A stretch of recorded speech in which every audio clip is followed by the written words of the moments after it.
Dentro de las caracterizaciones de estos peligros y que establece la guía correspondiente de análisis de riesgo propuesta por la FAO y la OMS en materia de inocuidad de los alimentos, denominan este triángulo de la epidemiología, ¿sí?, que está elaborada en función de algunos documentos de epidemiología en salud pública que están relacionados con este triángulo de la epidemiología que conocemos en términos generales como la tríada epidemiológica.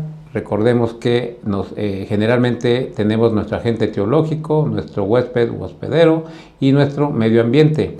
Esta parte del medioambiental, la FAO, la OMS, lo enfoca mucho a una denominación como matriz y que está vinculada con los factores alimentarios y el agua.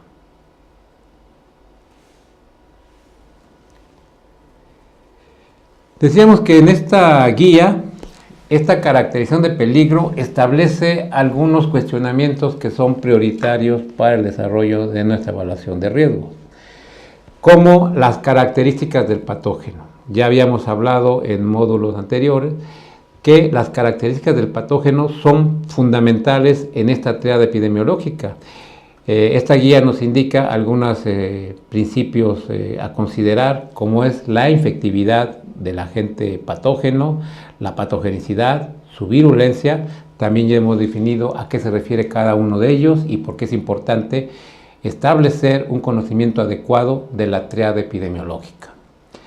También viene el cuestionamiento de qué efectos adversos o nocivos en la salud pública se pueden relacionar o asociar con la exposición al patógeno o peligro identificado, desde síntomas, ¿sí?, hasta condiciones que pueden poner en riesgo la vida, es decir, ocasionar la muerte, ¿sí? También, ¿cuál es la población más susceptible o vulnerable a esta infección o intoxicación por el consumo de alimentos contaminados?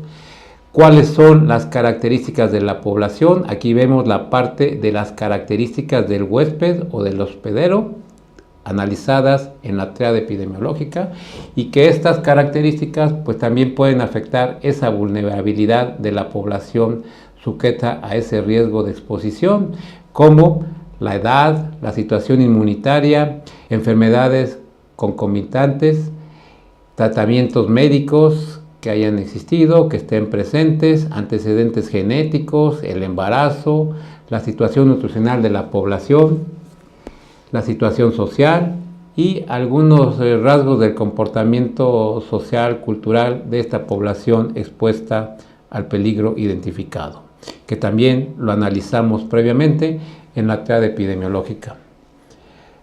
Otro cuestionamiento en esta guía es ¿con qué frecuencia se da lugar la infección a una enfermedad clínica? Recordemos que habíamos analizado que infección no es sinónimo de enfermedad. Podemos infectarnos, pero probablemente no desarrollemos la enfermedad. Es decir, podemos infectarnos con algún microorganismo, con alguna toxina, con algún residuo tóxico, pero no causar un daño o que ese peligro no cause un daño en nuestro sistema, en nuestros tejidos y por lo tanto no haya una evidencia clínica. Dependerá de muchas características que ya analizamos previamente del patógeno, como su infectividad, patogenicidad, virulencia, sobrevivencia al medio ambiente, etcétera, que van a favorecer que esta infección cause la enfermedad. Y también nos indica que habrá que analizar cuáles serían las consecuencias tanto a corto y largo plazo respecto a algunos indicadores epidemiológicos de morbilidad, donde ya hemos analizado qué es morbilidad y nos referíamos básicamente a las tasas de incidencia, prevalencia, la tasa de ataque, ¿sí? También las tasas o los indicadores de mortalidad, las secuelas que estas intoxicaciones o infecciones pueden dejar en la población afectada, los años de vida perdidos que pueden involucrar estas mismas contaminaciones de alimentos que causan una ETA, el deterioro en la calidad de vida de la población afectada, entre otros muchos que habrá que analizar. También en esta diapositiva podemos observar que dentro de la guía mencionada anteriormente, y especialmente en la caracterización de peligros, nos indica cuáles son las vías más importantes de transmisión. Es decir, cómo ese peligro o peligros identificados se pueden transmitir a la población susceptible o expuesta a ese riesgo. Esto ya lo analizamos y destaco por qué la importancia de considerar, ¿sí?, la historia natural de la enfermedad y en este caso la cadena epidemiológica. Cómo se excreta ese patógeno al medio ambiente y cómo se transmite y cómo ingresa a una nueva población o a un huésped o hospedero susceptible o expuesto a ese riesgo, ¿sí? Es decir, cuáles son las vías más importantes de transmisión de ese patógeno. Otra consideración importante sería cómo afecta la respuesta del microorganismo a todos los factores del medio ambiente que analizamos en la triada epidemiológica, como aspectos del calor, de la sequedad, el pH, entre otros, que pueden afectar la sobrevivencia y su capacidad de ese agente etiológico, ese agente patógeno, esa toxina, ese residuo tóxico, para que pueda provocar una infección o una intoxicación y por lo tanto una enfermedad clínica, independientemente de la gravedad de la misma, en la población o en el individuo infectado o intoxicado. Hablábamos que para efectos de análisis de riesgo en inocuidad de los alimentos, la FAO y la OMS establece dentro de esta triada epidemiológica un concepto denominado como la matriz y que está vinculado de tipo alimentaria o de factores relacionados con el agua, ¿sí?, y que esta está vinculada con la capacidad del microorganismo para que pueda provocar la infección y la enfermedad clínica, independientemente de las consecuencias que va a causar, que estarán relacionadas con las características y el tipo de peligro identificado, es decir, el tipo de microorganismo o de toxina o de residuo tóxico, entre otros. También establece cuáles serían las exposiciones múltiples de manera independiente o que sea probable alguna forma de respuesta inmunitaria, es decir, cuáles van a ser aquellos factores que también estarán vinculados con este proceso de infección-enfermedad, pero que estarán relacionados con las características del huésped o del hospedero para enfrentar a este agente etiológico, a este agente patógeno, a esta toxina, a este residuo tóxico que ha sido adquirido mediante el consumo de un alimento contaminado. ¿Cuál va a ser su respuesta de manera individual, poblacional y que estará relacionado con sus aspectos inmunitarios, de salud y de resistencia de forma individual? Vamos a analizar que hay un punto muy importante a considerar en estos principios básicos del análisis de riesgo y que se denomina el recurso a expertos.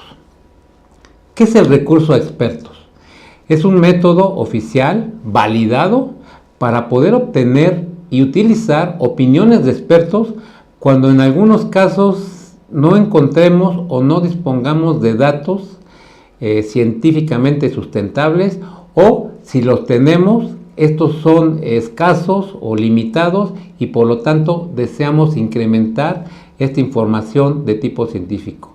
En ese sentido, el recurso de expertos es este método mediante el cual vamos a solicitar a diferentes expertos su opinión con base a sus conocimientos y a la experiencia que tienen relacionada con el tema de análisis de riesgo que estamos desarrollando, es decir, vinculados con ese peligro, con esa caracterización del peligro, del riesgo, su estimación del riesgo, su gestión del riesgo, la comunicación del riesgo, es decir, son innumerables los recursos que podemos obtener de diferentes expertos científicos que, no estando directamente dentro de la participación del análisis de riesgo, nos pueden apoyar con sus experiencias y que recordemos que es un método oficialmente válido para obtener información e incluirla en nuestro análisis de riesgo, siempre y cuando no encontremos información disponible sobre nuestro tema a analizar o queramos fortalecer estas variables que a veces no tenemos tan sustentadas técnica o científicamente. Esta parte del recurso expertos, pues es un tema que aparentemente no resulta ser tan costoso, sobre todo en relación con las necesidades a corto plazo que requerimos del establecimiento de la gestión de riesgos en función de la evaluación del mismo para llegar a llevar a cabo las conclusiones y las recomendaciones para la toma de decisiones.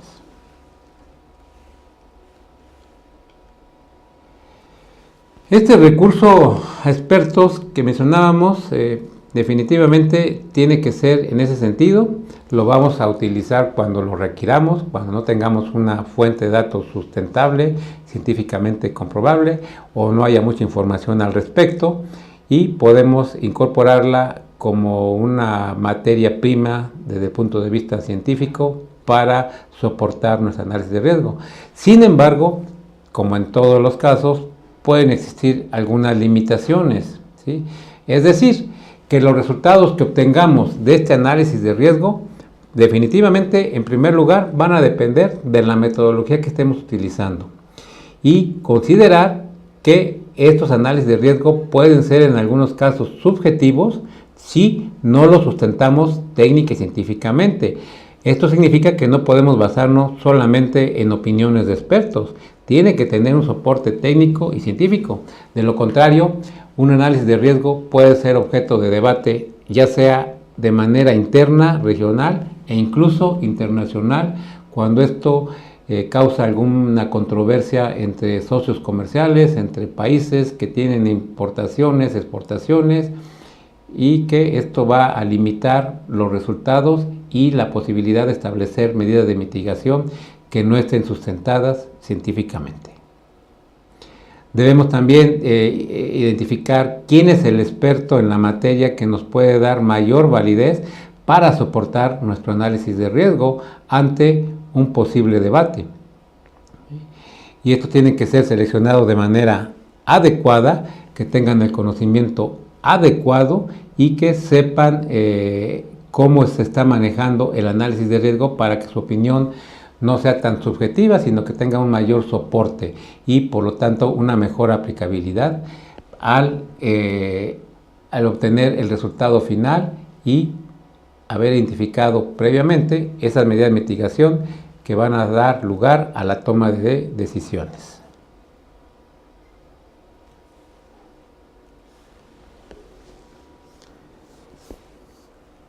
En esta diapositiva vamos a identificar cómo vamos a evaluar la información, cómo evaluamos los datos obtenidos, ¿sí? ¿Qué es lo que tenemos que considerar? El evaluador de riesgo tiene que considerar en esta valoración de la información obtenida su calidad y la confiabilidad de la misma. Esto significa que las fuentes de donde se obtuvo son confiables, ¿sí? Y que hay fuentes disponibles de esta información, ¿sí? Que hay una cantidad considerable de información de fuentes disponibles que sustentan técnica y científicamente la información que nosotros requerimos. Es decir, que la información tiene que ser de calidad y tener una confiabilidad sustentable. Que dentro de la caracterización que vamos a realizar de esta evaluación de datos, debemos de incorporar, como lo hemos señalado, cuáles van a ser aquellos mecanismos mediante los cuales vamos a incluir el proceso de incertidumbre en estos datos que vamos a utilizar. Si bien los datos son valores fijos, recordemos esas dos características del análisis de riesgo, especialmente cuantitativos, aunque esto no implica que no sea aplicable a la parte cualitativa, ¿sí? De la incertidumbre y la variabilidad, ¿sí? Entonces los datos, aunque son fijos, tenemos que incluir la incertidumbre en los datos obtenidos, que en muchos de los casos pueden ser valores fijos. En ese sentido, es conveniente que tengamos un control oficial de la información, de la calidad de los datos para su utilización. En términos generales, la información oficial es necesaria, ¿sí? Independientemente de la cantidad y en algunos casos de la calidad, ¿sí? La información oficial es necesaria, puesto que va a validar los resultados de esta estimación de riesgo que obtengamos. En muchos de los casos, cuando la información oficial tiene ciertas limitaciones en su calidad o en su cantidad, podemos fortalecerla mediante estudios previos que nos van a apoyar el análisis de riesgo y el mejorar esta calidad de la información de tipo oficial. Otra parte que es sumamente importante es que aunque tengamos buena información o la fortalezcamos, ¿sí? ¿Cómo vamos a interpretar los datos? ¿Sí? ¿O cómo los estamos interpretando?